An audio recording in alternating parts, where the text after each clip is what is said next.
Ainul Hayat menurut beberapa ahli tafsir merupakan air kehidupan yang bisa memperpanjang usia manusia.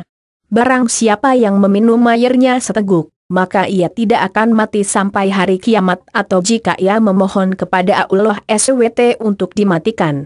Dalam beberapa riwayat menyebutkan bahwa Dajjal sebagai musuh nyata manusia pernah mandi dan minum air ini sehingga tetap hidup hingga saat ini. Tidak hanya Dajjal, seorang nabi bernama Khidir juga dipercaya masih hidup hingga saat ini karena meminum air tersebut. Walau alam bishawab.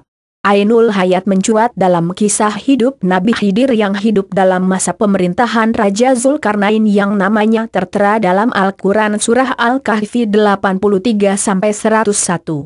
Dalam sebuah kisah yang diriwayatkan oleh As-Salabi dari Imam Ali diceritakan bahwa Zulkarnain merupakan raja yang disegani dan ditakuti orang di seluruh dunia pada zamannya. Namun demikian ia adalah raja yang sangat taat kepada Allah SWT sehingga selalu didampingi oleh seorang malaikat yang bernama Rafael. Kebersamaannya dengan malaikat membuatnya selalu bertanya tentang dunia dan akhirat. Ia bertanya bagaimana dengan ibadah malaikat kepada Allah.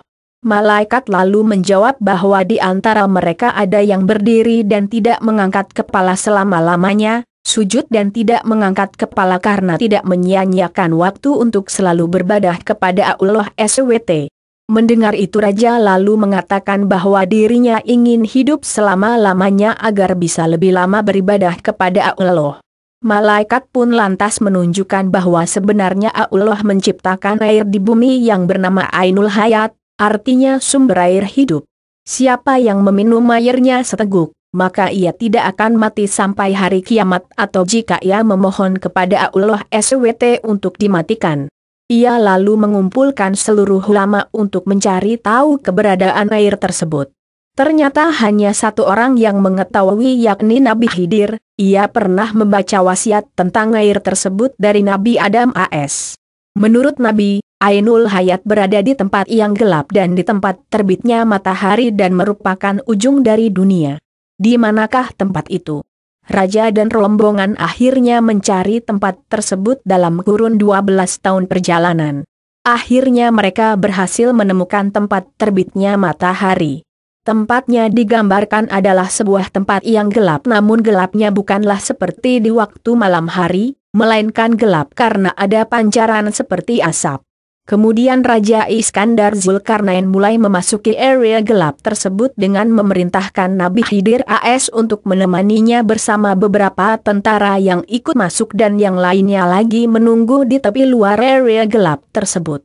Pada saat mereka berjalan pada tempat gelap tersebut, maka Allah memberi wahyu kepada Nabi Khidir, "Wahai Khidir, bahwa sesungguhnya Ainul Hayat itu letaknya berada di sebelah kanan jurang dan Ainul Hayat ini aku khususkan untuk kamu." Kemudian Nabi Khidir AS menuju kanan jurang hingga beliau menemukan Ainul Hayat itu. Beliau turun dari kudanya, melepaskan pakaiannya dan turun ke Ainul Hayat tersebut. Beliau mandi dan minum air sumber hidup tersebut dan beliau merasakan bahwa airnya lebih manis dari pavda madu. Sesudah mandi dan minum air tersebut, beliau keluar dari tempat itu kemudian menemui Raja Iskandar Zulkarnain. Raja tidak mengetahui apa yang telah terjadi atas diri Nabi Khidir AS. Walau alam bishawab. Sebagian ulama mempercayai bahwa Nabi hidup hingga saat ini karena meminum air tersebut. Namun pengetahuan sebenarnya hanya milik Allah SWT. Manusia mungkin tidak mengetahui bagaimana kebenaran yang sesungguhnya. Jika pembaca memiliki referensi lain terhadap Ainul Hayat, silakan share pada kolom di bawah ini untuk saling berbagi pengetahuan dari sumber-sumber lain.